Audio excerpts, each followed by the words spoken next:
90ನೇ ತ್ರಿಮೂರ್ತಿ ಶಿವಜಯಂತಿ ಮಹೋತ್ಸವದ ಪವಿತ್ರ ಮತ್ತು ದಿವ್ಯವಾದ ಶಿವರಾತ್ರಿ ಮಹೋತ್ಸವ ಸಂದರ್ಭದಲ್ಲಿ ಇಲ್ಲಿ ಉಪಸ್ಥಿತರಿರುವ ಮಾನ್ಯ ಅತಿಥಿಗಳು, ಗೌರವಾನ್ವಿತ ಹಿರಿಯರು ಹಾಗೂ ಸಹೋದರ ಸಹೋದರಿಯರಿಗೆ ಹೃತ್ಪೂರ್ವಕ ಸ್ವಾಗತ. ನಾನು ವೇದಿಕೆ ಮೇಲೆ ನಮ್ಮ ಮುಖ್ಯ ಅತಿಥಿಗಳಾದಂತಹ ಶ್ರೀ ಕೃಷ್ಣ ಆಶ್ರಯ ದಾಸ್ ಅವರಿಗೆ ವೇದಿಕೆ ಮೇಲೆ ಬರಲಿಕ್ಕೆ ಕೋರಿಕೊಳ್ತೇನೆ. ಮತ್ತೊಬ್ಬ ಅತಿಥಿಗಳಾದಂತಹ ನಮ್ಮ ಸೆಂಟರ್ನ BK ವಂದನಾ ಬೈಂಜಿಯವರಿಗೆ ನಾನು ವೇದಿಕೆ ಮೇಲೆ ಬರಲಿಕ್ಕೆ ಕೋರಿಕೊಳ್ತೇನೆ. ಅದೇ ರೀತಿಯಾಗಿ ನಾನು BK ಮೋಹಿನಿ ಬೈಂಜಿಯವರಿಗೂ ಸಹ ವೇದಿಕೆ ಮೇಲೆ ಬರಲಿಕ್ಕೆ ಕೋರಿಕೊಳ್ತೇನೆ. ಶ್ರೀಮತಿ ಮಹಾದೇವಿ ಹಿರೇಮಠ್ ಬೈಂಜಿಯವರನ್ನು ಸಹ ನಾನು ವೇದಿಕೆ ಮೇಲೆ ಬರಲಿಕ್ಕೆ कोरिಕೊಳ್ತೇನೆ. आता कार्यक्रमचा सुरुवात आम्ही बाबांच्या गाण्यांच्यामुळे स्टार्ट करतो. सगळी शांत रीतीनं ऐकून घ्या. शिव अनादि है, शिव अनंत है, जीवन मधुवन, शिव बसंत है. यहाँ पे मैं प्रवीण भाई जी का भी स्वागत करती हूँ. वो भी गेस्ट है तो उनका भी मैं स्वागत करती हूँ. अभी हम शुरुआत करेंगे. ಈಗ ನಾವು ಶುರುವಾತ್ ಮಾಡೋಣ ಕಾರ್ಯಕ್ರಮಕ್ಕೆ. ನಾನು ಈಗ ಮೈಕ್ ಅನ್ನೋರ್ ಕಡೆ ಕೊಡ್ತೀನಿ. ಮೊದಲಿಗೆ ನಾನು ಮುಖ್ಯ ಅತಿಥಿಗಳಿಗೆ ದೀಪ ಪ್ರಜ್ವಲ, ಅದೇ ರೀತಿಯಾಗಿ ಫ್ಲ್ಯಾಗ್ ಹೋಸ್ಟಿಂಗ್ ಮತ್ತು ಕೇಕ್ ಕಟ್ಟಿಂಗು ಮುಂದಿನ ಸಂಚಿಕೆಯಲ್ಲಿ ಇದೆ. ಆ ಮಾಡೋದ್ರ ಮೂಲಕ ಇವತ್ತಿನ ಕಾರ್ಯಕ್ರಮಕ್ಕೆ ಚಾಲನೆ ನೀಡಬೇಕೆಂದು ತಮ್ಮಲ್ಲಿ ಕೇಳಿಕೊಳ್ತೀನಿ. ನಾನು ರುಕ್ಮಿಣಿ ಬಹಂಜಿಯವರಿಗೂ ವೇದಿಕೆ ಮೇಲೆ ಆಸನಗ್ರಸ್ತರಾಗಬೇಕೆಂದು ಕೇಳಿಕೊಳ್ತೇನೆ. ಇವತ್ತಿನ ಕಾರ್ಯಕ್ರಮದ ಮುಖ್ಯ ಅತಿಥಿಗಳಾದ ಶ್ರೀ ಕೃಷ್ಣ ಆಶ್ರಯದಾಸ್ ಇವರಿಗೆ ಶ್ರೀ ಭೀಮಪ್ಪ ಮೆಳವಂಕಿ ಬಾಯಿ ಇವರು ತಿಲಕ ಮತ್ತು ಹೂಗುಚ್ಛ ಕೊಟ್ಟು ಸತ್ಕರಿಸಬೇಕಾಗಿ ವಿನಂತಿಸಿಕೊಳ್ಳುತ್ತೇನೆ. ಭೀಮಪ್ಪ ಮೆಳವಂಕಿ ಬಾಯಿ ಅವರು ಮುಖ್ಯ ಅತಿಥಿಗಳಿಗೆ ತಿಲಕ ಮತ್ತು ಹೂಗುಚ್ಛ ಕೊಟ್ಟು ಸತ್ಕರಿಸಬೇಕಾಗಿ ವಿನಂತಿಸಿ.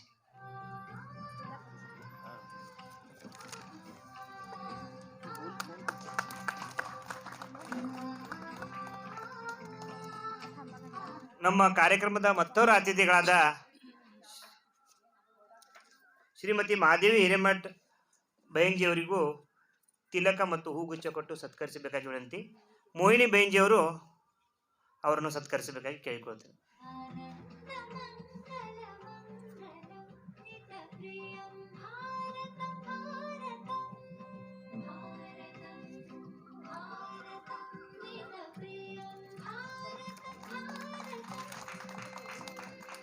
ನಮ್ಮ ಮತ್ತೊರ ಅತಿಥಿಗಳಾದಂಥ ಮೋಹಿನಿ ಬೈಂಜಿಯವರಿಗೆ ತಿಲಕ ಮತ್ತು ಹೂಗುಚ್ಛ ಕೊಟ್ಟು ರುಕ್ಮಿಣಿ ಬೈಂಜಿಯವರು ಸತ್ಕಾರ ಮಾಡಬೇಕೆಂದು ಕೇಳಿಕೊಳ್ತೇನೆ.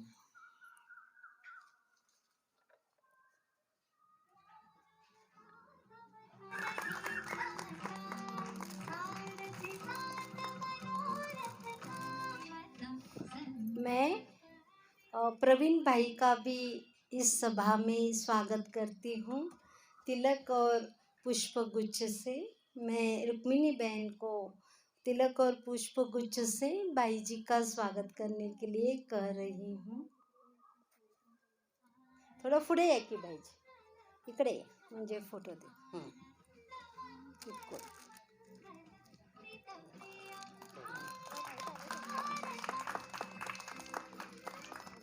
ನಮ್ಮ ವಂದನಾ ಬೈಂಜಿಯವರಿಗೆ ಶೈಲಾ ಬೈಂಜಿಯವರು ತಿಲಕ್ ಮತ್ತು ಹೂಗುಚ್ಛ ಕೊಟ್ಟು ಸತ್ಕರಿಸಬೇಕು.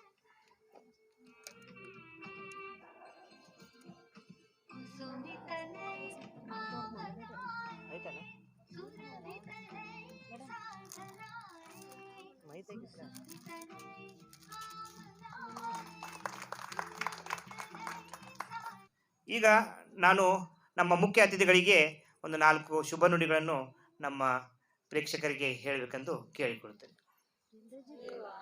जय श्री कृष्ण चैतन्य प्रभु नित्यानंद श्री अद्वैत गदाधर श्रीवासादि गौर भक्त वृंद सब जन हाथ ऊपर कीजिए और मेरे पीछे बोले, हरे कृष्णा कृष्ण कृष्ण हरे हरे, हरे राम राम राम हरे हरे। ओम अज्ञानतिमिरन्धस्य ज्ञानाञ्जनशलाकया चक्षुरुन्मिलितं येन तस्मै श्री गुरुवे नमः। हरे कृष्ण। सबका हार्दिक स्वागत है आज के इस शिव जयंती महामहोत्सव कार्यक्रम में। तो सर्वप्रथम हम माता जी का धन्यवाद देते हैं कि इन्होंने हमको यहाँ पे भगवान के बारे में थोड़ा बोलने के लिए सुवर्ण संधि दिया। तो हम ओम शांति कहते हैं। तो इस संसार में हर किसी को शांति चाहिए, सुख चाहिए, आनंद चाहिए, समाधान चाहिए, और इस संसार में हर कोई इसकी खोज में है। कोई स्कूल में जा रहा है, ज्ञान ले रहा है, उसका उद्देश्य कि एक दिन मुझे क्या है, शांति प्राप्त करना है।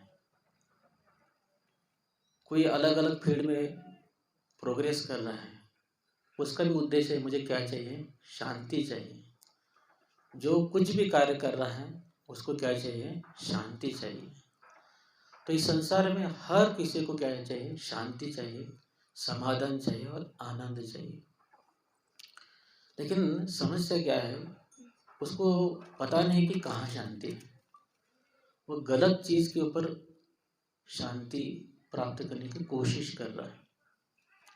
जैसे एक बहुत ही वृद्ध महिला थी, अपनी झोपड़ी में बैठी थी और सिलाई कर रही थी। सिलाई करते समय उसका जो निडल सुई नीचे गिर गई। तो घर में तो बड़ा अंधेरा था, वो घर के बाहर चली गई और जो लाइट का खंभा आता है उसके नीचे वो ढूंढने लगी। एक बच्चा आया, उसने कहा कि दादी जी आप क्या ढूंढ रहे हैं। उसने कहा कि मेरा सुई निडल गुम गया है, उसको ढूंढ रही। तो बच्चा भी ढूंढने लगा लेकिन उसको नहीं मिला। उसने कहा अरे यहाँ तो कहीं नहीं दिख रहा है, आपका ये सुई कहाँ गिरा। उसने कहा कि घर के अंदर गिरा है। तो उसने कहा फिर बाहर क्यों ढूंढ रही हो। उसने कहा कि घर के अंदर अंधेरा है लेकिन यहाँ क्या है, उजाला है। तो यहाँ पे हम देख रहे हैं एक्चुअली उसकी निडल कहाँ गिर गई, घर के अंदर गिर गई, लेकिन वो ढूंढ कहाँ रही है, बाहर ढूंढ रही। हर एक का समस्या यही है, हमारा सुख शांति इधर ही है, लेकिन हम क्या करें, इधर उधर ढूंढ रहे हैं। कस्तूरी मृग होती है, उसके नाभि में सुगंध रहता है, लेकिन उसको लगता है यहाँ कहाँ तो दूर से मुझे सुगंध आ रहा है। वो भागते रहते, लेकिन दौड़ के एक दिन क्या होते हैं, मर जाते हैं। लेकिन उसको पता ही नहीं कि मेरे अंदर ही क्या है, सुगंध है। इस तरह हम भी यहाँ वहाँ क्या करें, सुख शांति ढूंढ रहे हैं, लेकिन असल में सुख शांति इधर ही है। किसी को अगर गन्ने का रस चाहिए तो उसको गन्ना ही क्या करना पड़ेगा, चूसना पड़ेगा। लेकिन अगर वो जैसे बाम्बू भी होता है, वो भी गन्ने जैसे दिखता है, तो उसको गन्ना समझकर वो चबाएगा, उसको रस नहीं मिलेगा। इसलिए असली गन्ना क्या है वो भी उसको पता होना चाहिए, और इसके लिए एक प्रामाणिक गुरु की उसको क्या करना चाहिए, शरण लेना चाहिए। क्योंकि गुरु को ही पता है कि असली गन्ना क्या है और बाम्बू क्या है। इसलिए भगवान श्री कृष्ण भी गीता में कहते हैं, अगर मेरे को जानना है, परमात्मा को जानना है, तद्वैधि प्रणिपातेन परिप्रश्न सेवया उपदेशति ज्ञान ज्ञान प्रश्न। आप गुरु के पास जाओ, उनकी शरण ले लो, उनकी सेवा करो और उनसे नम्र होकर क्या करो, प्रश्न करो, जिज्ञासा करो। तो ऐसी तरह नम्रता से गुरु के शरण में जाएंगे, तभी आपको भगवान के बारे में, परमात्मा के बारे में आपको जानकारी मिल जाएगी। तो असली आनंद परमात्मा के ही शरण में है। लेकिन इस संसार में हर कोई व्यक्ति बहुत बड़े बड़े कार्य कर रहा है, बहुत बड़े आविष्कार कर रहा है, लेकिन परमात्मा के शरण में नहीं आ रहा है। बहुत सारी चीजें कर रहा है लेकिन परमात्मा के शरण में नहीं आ रहा है, इसलिए वो दुखी है। आज हम देखते हैं कि हमारे पास क्या कुछ नहीं, बहुत कुछ है, हाँ, मोबाइल आ गया, मोबाइल में तो सब कुछ है, ऐसा कुछ नहीं जो हम प्राप्त नहीं कर सकते, पूरा दुनिया संसार उसके अंदर है। हमारे पास मोटर है, गाड़ी है, हेलीकॉप्टर है, ट्रेन है, हाँ, घर में लाइट है, मिक्सर है, बहुत कार आविष्कार हो गया हमारा। 21वें सदस्य में हम पदार्पण किया है, लेकिन फिर भी मन में सुख शांति नहीं है, क्योंकि हमने परमात्मा की शरण नहीं ली है। जीवात्मा ये परमात्मा का अंश है। हाँ, जीवेर स्वरूप है कृष्ण नित्य दास, वो भगवान का दास है, भगवान का सेवक है। जब तक वह भगवान से जुड़ नहीं जाएगा वो कभी सुखी रहने वाला नहीं है। जैसे एक बच्चा अपने पिता के साथ मेले में जाता है, तो बच्चों के आदत रहते हैं जो कुछ देखते हैं मांगते रहते हैं। तो बच्चे ने खिलौने देखा, उसने कहा पिताजी मेरे को बंदूक चाहिए, रोने लगा। तो पिताजी ने उसको बंदूक दिया। तो एक हाथ में बंदूक, एक हाथ में पिताजी का हाथ, जा रहे। फिर आइसक्रीम देखा, कहा पिताजी मेरे को आइसक्रीम चाहिए। तो पिताजी ने उसको आइसक्रीम भी दी दिया। तो अभी एक हाथ में क्या है, बंदूक है, एक हाथ में आइसक्रीम है। पिताजी का हाथ छूट गया। तो भीड़ बहुत थी, तो आगे जाकर क्या हो गया, दोनों का अलग हो गए, क्योंकि भीड़ में वो क्या हो गए, अलग हुए, और इसके पिताजी के हाथ छूट गया। तो इसके कारण क्या हो गया, वो बच्चा मेले में गुम गए। तो बच्चे ने देखा पिताजी नहीं है, तो बच्चा क्या करने लगा, रोने लगा। अब वो बच्चा रो रहा है, लेकिन इसके पूर्व हम देखते हैं जो पिता के साथ था तो वो आनंद था, लेकिन अभी पिता नहीं है तो क्या करने लगा, वो रोने लगा। लेकिन उसके हाथ में क्या है, उसको आनंद देने वाली बंदूक भी है, आनंद देने वाले आइसक्रीम भी है, जो उसको आनंद दे रही थी, लेकिन अभी उसको आनंद उसमें नहीं आ रहा है। एंड असल में वो आइसक्रीम में आनंद नहीं है, बंदूक में भी आनंद नहीं। असल में आनंद कहाँ पे है, पिता में। जब तक पिता का साथ था तब तक आइसक्रीम में आनंद आ रहा था, बंदूक में आनंद आ रहा था। पिता छूट गए तो उसको उसमें आनंद नहीं आ रहा है। तो इस संसार में आनंद कब है, जब तक हम परमात्मा के साथ जुड़े हैं। परमात्मा को हाथ छूट गया तो इस संसार में कुछ आनंद नहीं है, केवल दुख है, केवल चिंता है, केवल समस्या ही समस्या। तो असल में सुख शांति आनंद चाहिए तो परमात्मा के साथ हमारा संबंध प्रस्थापित होना चाहिए। तो एक व्यक्ति आया मेले में, देखा अरे बच्चा रो रहा है, शायद भूखा होगा। उसने उसको खाना दिया, वो खाया, पेट भर गया, थोड़ी देर शांत रहा, लेकिन फिर भी रोने लगा।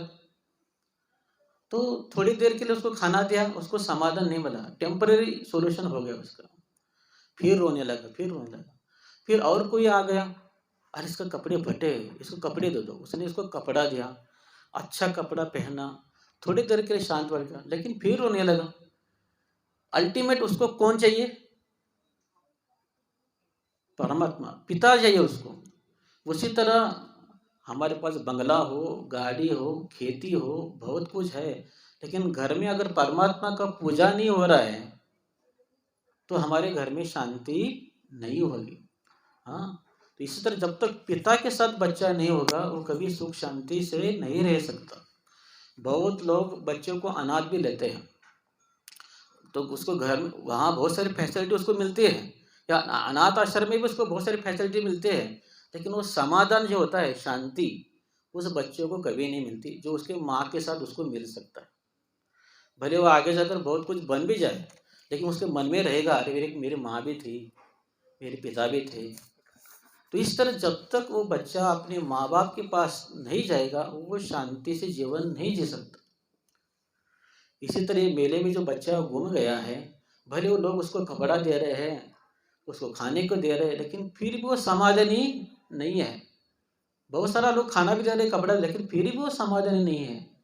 हाँ, तभी एक व्यक्ति आता है, अरे अरे तो उसका बेटा है ना, चलो आपके पिताजी के पास उसको लेके जाता हूँ। तो उसको पिताजी के पास उसको लेके जाते हैं, तभी बच्चा क्या होता है, आनंदी होता है, शांति उसको मिलते है, समाधान मिलता है। तो जब पिताजी के पास जाएगा कपड़ा भी मिलेगा, भोजन भी मिलेगा, और प्लस पॉइंट उसको शांति मिलेगी, जिसके खोज में हम सब हैं। उसी तरह इस संसार में हम देखते हैं कि चाहे कोई डॉक्टर हो, कोई इंजीनियर हो, राष्ट्रपति हो, पंत प्रधान हो, मिडिल क्लास का हो, या रास्ते में रहने वाले लोग, तो सभी दुखी है। इस संसार में कोई सुखी नहीं है। क्यों नहीं है? क्योंकि वो चीजों में, वस्तुओं में आनंद देख रहे हैं, लेकिन उसको पता नहीं कि सच्चा आनंद परमात्मा के पास है, भगवान के पास है। महाराष्ट्र में एक थोर संत हो गए, संत तुकाराम महाराज। वो कहते हैं, अनंत जन्मांचे दुख विसरलो, पाहता मुख तुझे पांडुरंगा। हे भगवान, अनंत जन्मों से इस संसार में भटक रहा हूँ। हम शरीर नहीं, हम आत्मा है, और आत्मा अलग अलग शरीर धारण करता रहता है। हर जन्म में सुख ढूंढता है, वही शांति ढूंढता है। लेकिन जब मनुष्य प्राप्त करता है तो मनुष्य जन्म में वो शांति ढूंढता है।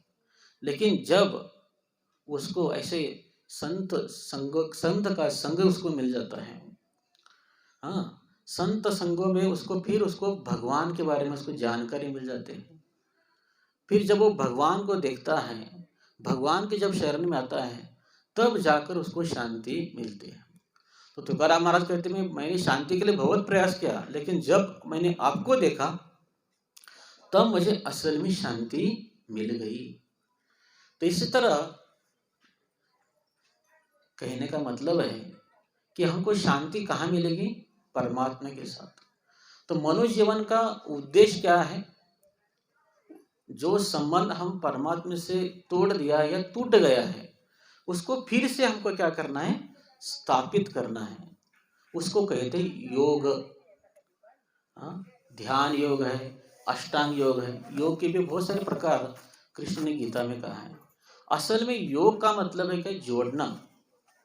तो हम भगवान को भूल गए हैं, भगवान को भूलने के कारण संसार में दुख भोगत रहे हैं। कृष्ण भूलिया जीव भोगवंचा करे, निकटस्थ माया तर झपटे धरे। तो भगवान को भूलने के कारण इस संसार की मोह माया ने हमको जकड़ लिया है, और जो असत्य है उसको हमने सत्य माना है, जो सत्य है उसको असत्य माना है। इसलिए इस संसार में हम दुख कष्ट भुगत रहे हैं। इसलिए कहते हैं तमोसमा ज्योतिर्गमय। अभी हमको अंधेरे से कहाँ जाना है? प्रकाश की ओर जाना है। मृत्युर्वा अमृतमय। अभी मृत्यु से हमको अमृत की ओर जाना है। तो मनुष्य जन्म ये बहुत ही विशेष माना गया है। आहार निद्रा भयमयितुने च सामान एतत् पशु भी समान। धर्मो ही तेषाम अधिक विशेषु धर्महीन पशु भी समान। तो चार चीजें मनुष्य में और पशु में समान है। क्या है? आहार खाना, सोना, खुद की रक्षा करना, संतति उत्पन्न करना। हमको भूख लगते हैं, पशुओं को भी भूख लगते हैं। हमको नींद आते हैं, पशुओं को भी नींद आते हैं। हम खुद की रक्षा करते हैं, पशु भी खुद की रक्षा करता है। हम बच्चे पैदा करते हैं, पशु भी बच्चा पैदा करता है।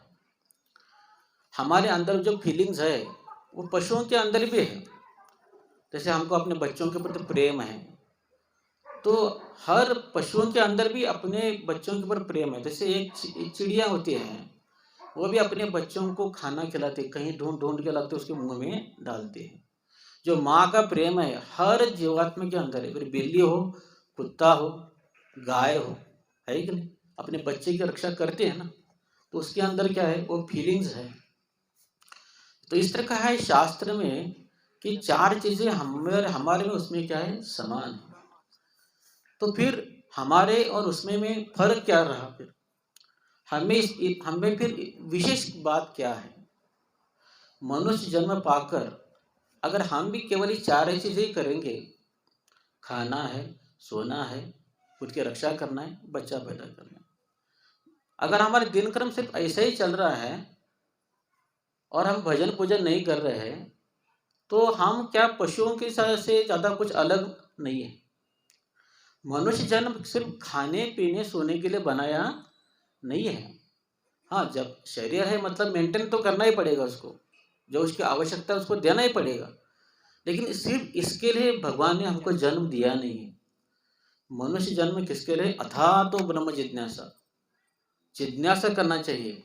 इस संसार किसने बनाया, मैं इस संसार में कैसे आया, इस संसार में मैं दुख क्यों भुगत रहा हूँ, ये असली सुख कहाँ है, इस संसार के परे क्या है, इसके बारे में हमको क्या करना है? जिज्ञासा करना है।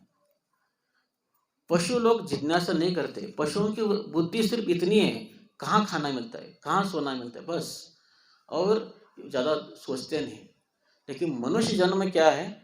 हमेशा के लिए इस संसार से मुक्ति प्राप्त करने के लिए, वास्तविक हमको परमानेंट सुख कहाँ है, शांति कहाँ है, वो प्राप्त करने के लिए भगवान ने हमको ये मनुष्य शरीर दिया है। धर्महीन पशु विषान, अगर मनुष्य जन्म पाकर हम धर्म का पालन नहीं करेंगे, नियमों का पालन नहीं करेंगे, तो हम पशुओं के से बदतर और कुछ नहीं है। नियम मनुष्य के लिए, पशुओं के लिए नियम नहीं है। जैसे ट्रैफिक के रूल हम देखते हैं, लाल दिया लगता है, हाँ, गाड़ी रुकती है, लेकिन वहां से अगर जब भैंस चली जाती है, ट्रैफिक पुलिस उसको रोकता नहीं है। क्यों? नियम मनुष्य के लिए।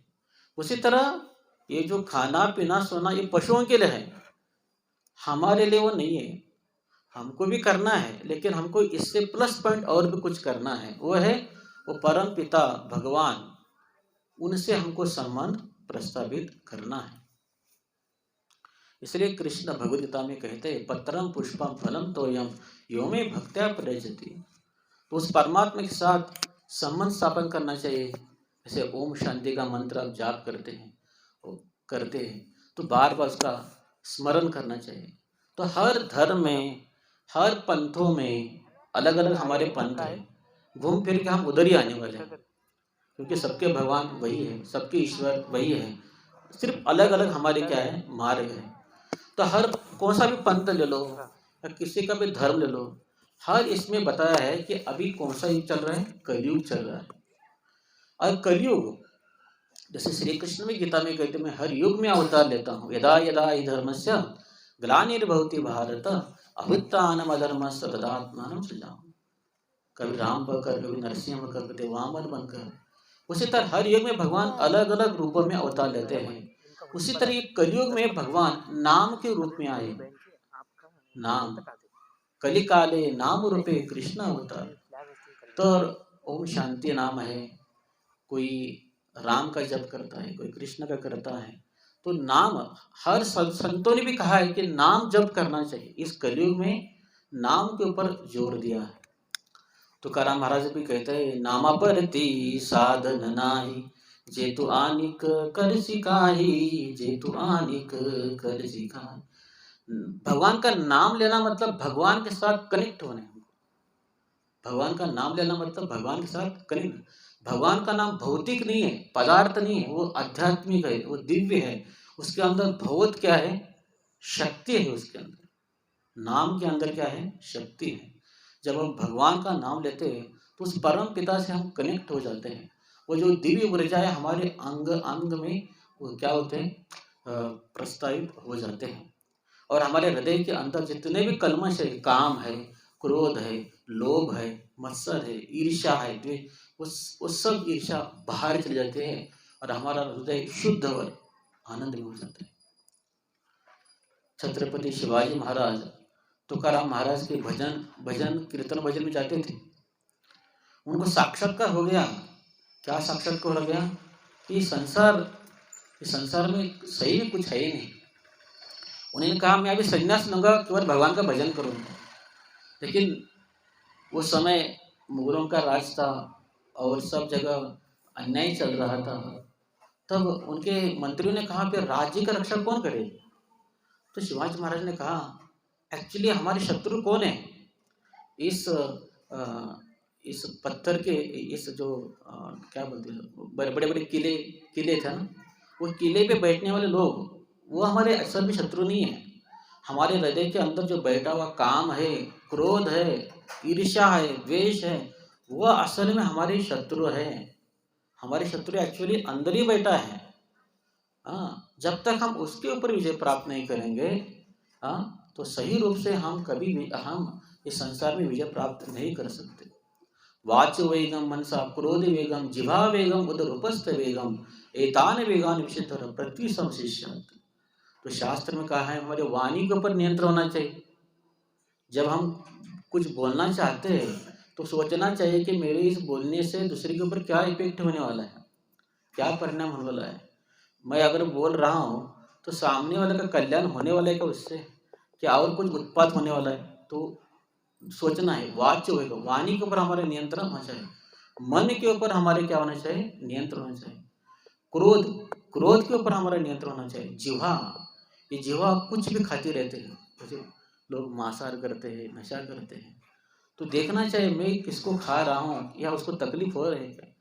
तो ये मनुष्य जन्म हर कार्य को सोच सोच कर करने के लिए, हाँ, तो शास्त्र में कहा है जो इस तरह सोच सोच कर जीता है वही व्यक्ति पूरे जगत में क्या करता है, राज्य कर सकता है, या वो असल में गुरु बन सकता है, जिसके सारी इंद्रियों के ऊपर क्या है, वो नियंत्रण है। इसलिए बोले तैसा चाले तचे बंदा वे बावले। तो शास्त्र में कहा है जो बोलता है वैसा आचरण करता है उसी का फॉलो करो, लेकिन नहीं तो खुद ही बीड़ी फूक रहा है और कह रहा है कि व्यसन मुक्ति करो, ये कुछ बात नहीं। तो शिवाजी महाराज ने कहा कि मैं पहले मन के ऊपर हमको विजय प्राप्त करना चाहिए। और कृष्ण भी गीता में यही कहते हैं, मन ही हमारा मित्र है, मन ही हमारा शत्रु है। जिसने मन के ऊपर विजय प्राप्त किया है, हाँ, वो उसके लिए मित्र है। लेकिन जिसने मन को कंट्रोल नहीं किया वही मन उसका क्या है, शत्रु है। फिर मन को कंट्रोल कैसे कर सकते हैं। तुकाराम महाराज कहते हैं मन को कंट्रोल करना इतना आसान नहीं है। मन एक ऐसा है, मछली के जैसे, पानी में जो मछली है पकड़ नहीं सकते, निकल जाते हैं। उसी तरह मन को कंट्रोल करना इतना आसान है। अभी हम यहाँ पे बैठे हैं लेकिन हमारा मन कहाँ घूम रहा है, कुछ को पता है? हम कहाँ है असल में, हम वहीं पे जहाँ पे हमारा मन है। सिर्फ यहाँ हमारा शरीर है, लेकिन यही हमारी है नहीं, हम कहाँ सोच रहे वही हमारा क्या है, मन है। तो तुकाराम महाराज कहते हैं कि मन को नियंत्रण करना बहुत कठिन है। तो कैसे कंट्रोल कर सकते मन को? वो कहते हैं नामाची सांगड घाना घाना, नामाची सांगड घाना। नाम से, भगवान के नाम से ही इसको कंट्रोल कर सकते हैं, और किसी से कंट्रोल नहीं कर सकते। हाँ, तो इस तरह बार बार कहा है कि नाम ले लो, नाम ले लो, नाम ले लो।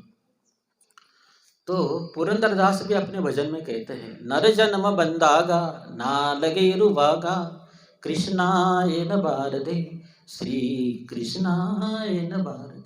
मनुष्य जन्म आपने प्राप्त कर लिया है, आपके मुंह के अंदर जिह्वा दिया भगवान ने, क्यों आप भगवान का नाम नहीं लेते? यानी अलग अलग संतों ने भी कहा है कि नाम लेना क्या है, बहुत जरूरी है। हाँ, तो जिह्वा का उपयोग केवल खाने के लिए नहीं है, भगवान का नाम लेने के लिए। लेकिन लोग कहते कि भाई ये ओम शांति नाम जकर हमको क्या मिलेगा, हाँ, ये सत्संग में आकर हमको क्या मिलेगा। तो पुरंदरदास कहते हैं कि भगवान का नाम लेने से कृष्णा इंदर है कष्ट हो परिहारा। भगवान का नाम लेने से, परमात्मा का नाम लेने से, ओम शांति का नाम लेने से हमारे सारे जीवन के कष्ट क्या हो जाएंगे, दूर हो जाएंगे, परिहार हो जाएंगे। लेकिन लोग कहते हैं भाई हमको टाइम नहीं है, समय नहीं है। तो पुरंदरदास कहते हैं कि इसके लिए अलग समय निकालने की जरूरत नहीं। स्नान पान जप तड़गु माडुता, भाई नहाते समय भगवान का नाम ले सकते हो, खाते समय भगवान का नाम ले सकते हो। हाँ, बच्चों के साथ खेलते खेलते बच्चों के नाम भगवान के नाम से रख लो, शिव रख लो, ओम रखो, शांति रखो, तो ऐसे ही दिन भर आएगा ना, ओम शांति आ जाएगा ना। अगर हम अपने बच्चों का नाम भगवान के नाम से लेंगे तो ऐसे हमारा नामस्मरण होता जाएगा। तो इस तरह पुरंदरदास भी कहते हैं कि भगवान का नाम लेना जरूरी है, उसमें ही क्या है, शांति है।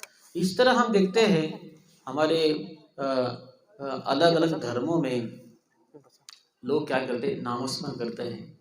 फिर चाहे हिंदू हो, मुस्लिम हो, क्रिश्चियन हो, हर कोई सुबह उठकर क्या करता है, भगवान का नाम लेता है। जैसे मुस्लिम लोग भी सुबह सुबह क्या करते, अजान करते। किसको पुकार रहे हैं? ऊपर सबका तो भगवान एक ही है ना, ऊपर देखकर किसको पुकार, भगवान को ही पुकार। सुबह ही पुकार रहे हैं। वैसे भगवान का नाम लेकर कोई टाइम नहीं है, कभी भी नाम ले सकते। काल देश नियम नहीं सर्वशास्त्र कहे, सुबह भी ले सकते हैं, दोपहर लगते हैं, शाम को भी ले सकते हैं। लेकिन जो सुबह का जो समय होता है वो जरा सात्विक होता है, ब्रह्म मुहूर्त कहते हैं उसको। वहाँ उस समय शांति रहते हैं, तो और ज़्यादा कॉन्सेंट्रेट हम अपने नाम के ऊपर रख सकते हैं। इसलिए ज़्यादा तो जितने भी धर्मपंथी है वो सुबह के ऊपर ज़्यादा जोर देते हैं, भाई सुबह जप करना चाहिए। तो इस तरह अलग अलग प्रार्थना स्थलों में हम देखते हैं हर कोई सुबह क्या करता है, नामस्मरण करता है, या दोपहर की आरती हो या शाम की आरती हो, हर कोई भगवान का ही नाम क्या क्या करता है, भजन करता है। तो इस तरह हमको सही में सुख शांति मिलना चाहिए। तो इस कलयुग में हरि के इस कलयुग में नाम का हमको क्या करना चाहिए, आश्रय लेना चाहिए, और तभी हमको सही रूप से शांति मिल जाएगी। पहले जैसे हम वन में जा नहीं सकते, अभी हिमालय अभी जा नहीं सकते, कड़क तपस्या हम कर नहीं सकते। अभी एक कलयुग चल रहा है। और जैसे जैसे कलयुग आता है शक्ति कमी हो जाते हैं, आयु कमी हो जाते हैं। प्रायेण अल्पायुषु कलस्मिन् विभजना मंद सुमंद मतियो मंद भाग्य उपद्रुता। कलयुग में लोगों की आयु कम हो जाती है, स्मरण शक्ति कम हो जाती है। पहले जितने भी शास्त्र थे, ग्रंथ थे, वो लिखित स्वरूप नहीं थे, बुक्स नहीं थे पहले। लेकिन व्यासदेव ने देखा कि अभी कलयुग आ रहा है, लोगों की स्मरण शक्ति कम हो जाएगी। पहले गुरु बोलता था, शिष्य सुनते थे, श्रुतिधर कहते उसको, तो जीवन भर उसको याद रखता था। जैसे स्वामी विवेकानंद जी में है, ऐसे हमने सुना है, वो एक पन्ना पढ़ते थे, पूरा उसको बाहर फाड़े फेंक देते थे, क्योंकि एक बार पढ़ लिया उनके दिमाग में रहता था। तो ऐसे भी कुछ लोग पहले थे जो एक बार सुन लिया उसके दिमाग में रहता था। लेकिन व्यासदेव ने देखा कि कलयुग में लोगों की बुद्धि भ्रष्ट हो जाएगी, बार बार भूलते जाएंगे। इतना हम पढ़ाई करते हैं और लिखते समय हम भूल जाते हैं, चाबी कहाँ रखा है भूल जाते हैं, पासवर्ड क्या रखा है भूल जाते हैं।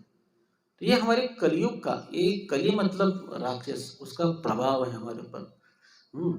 इसलिए उन्होंने सब देखकर उन्होंने क्या किया, सब ग्रंथ लिख कर रखा ताकि स्मरण रहे।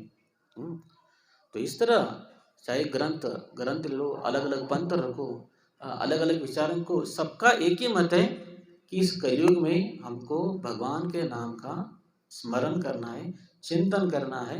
और जब चिंतन करेंगे, स्मरण करेंगे, बहुत सारी विकार बाहर जाएगा और सारा आनंद जो ऑलरेडी अंदर है उधर ही हमको प्राप्त हो जाएगा। माचिस को जो तीली होती है, उस तीली के जो होता है उसके अंदर अग्नि है, लेकिन दिखती है क्या, नहीं। जब उसको घिसोगे तब अग्नि प्रकट हो जाएगी। उसी तरह नित्य सिद्ध कृष्ण प्रेम साध्य कभी ना हो। हर के जीवात्मा के अंदर पहले से भगवान के प्रति प्रेम शांति उसके अंदर ही है, लेकिन जब बार बार वो प्रैक्टिस करेगा, बार बार वो सत्संग में आएगा, माता जी का जो दिव्य विचार है उसको सुनेगा, उसका चिंतन करेगा और जीवन में अप्लाई करेगा, साधना करेगा, तो वो प्रेम अपने आप क्या हो जाएगा, उजागर हो जाएगा और असल में उसको शांति मिल जाएगी। हरे कृष्णा कृष्ण कृष्ण हरे हरे, हरे राम राम राम श्री कृष्ण भगवान की जय, श्री प्रभुपाद की हरे कृष्ण। तो बहुत बहुत धन्यवाद, आपने हमको यहाँ पे एक दो चीज़ें बोलने के लिए परमिशन। हरे कृष्ण। ತುಂಬ ಧನ್ಯವಾದಗಳು. ನಮಗೆ ಅತ್ಯಂತ ಪ್ರೇರಣಾದಾಯಕವಾದ ಭಾಷಣವನ್ನು ನೀಡಿದ ಗೌರವಾನ್ವಿತ ಅತಿಥಿಗಳಿಗೆ ಮನಪೂರ್ವಕ ಧನ್ಯವಾದಗಳು. ನಿಮ್ಮ ಮಾತುಗಳು ನಮ್ಮ ಜೀವನದಲ್ಲಿ ಸದಾ ಮಾರ್ಗದರ್ಶಕವಾಗಿರುತ್ತದೆ. ನಮ್ಮ ನಿಜ ಜೀವನದಲ್ಲಿ ನಾವು ಅಟ್ಲೀಸ್ಟ್ 1% ಆದರೂ ಅಳವಡಿಸಿದರೂ ಸಹ ನಮ್ಮ ಜೀವನ ಸುಖಮಯ ಮತ್ತು ಶಾಂತಿಮಯ ಆಗುತ್ತದೆ ಎಂದು ಭಾವಿಸುತ್ತೇನೆ. ನಿಮ್ಮ ಭಾಷಣ ನಮಗೆ ಬ್ರಹ್ಮಬಾಬ ಅವರ ಜ್ಞಾನ ದೊರೆತಂತಾಯಿತು. ತುಂಬ ಧನ್ಯವಾದಗಳು ಗುರುಜಿ. ಗುರುಜಿಯವರು ಮನಸ್ಸಿನ ಬಗ್ಗೆ ಅದ್ಭುತವಾದ ಮಾತುಗಳನ್ನು ಆಡಿದರು. ನಮ್ಮ ಮನಸ್ಸು ಬಹಳ ಚಂಚಲಮಯವಿದೆ, ಇದನ್ನು ಹೇಗೆ ಕಂಟ್ರೋಲ್ ಮಾಡೋದು, ಹೇಗೆ ಸ್ಟ್ಯಾಗ್ನೆಂಟ್ ಆಗಿ ಇಡೋದು ಎಂದು ತುಂಬ ಅದ್ಭುತವಾಗಿ ಹೇಳಿದರು. ಮತ್ತೊಮ್ಮೆ ನಾನು ಈಶ್ವರೀಯ ವಿಶ್ವವಿದ್ಯಾಲಯ ಪರವಾಗಿ ಗುರುಜಿಯವರಿಗೆ ಅನಂತ ಧನ್ಯವಾದಗಳನ್ನು ಹೇಳುತ್ತೇನೆ.